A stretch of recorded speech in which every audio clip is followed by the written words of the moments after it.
প্রত্যেক ব্যক্তিকে আল্লাহ হাসরের ময়দানে বলবে, বান্দা বলো দুইটা জিনিস কি আমি তোমাকে দিছি কিনা বলো।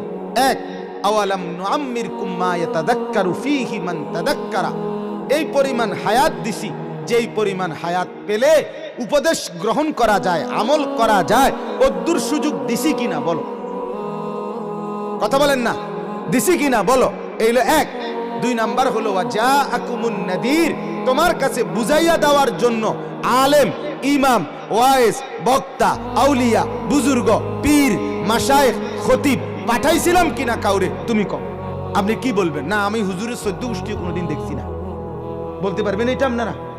কথা বলেন না কেন? এই জন্য আলা সিরাতিম মুস্তাকিম, আল্লাহ তাআলা বলে বন্ধু আপনার পুরা জিন্দেগি সিরাতে মুস্তাকিম, কোনো চিন্তার দরকার নাই বান্দা।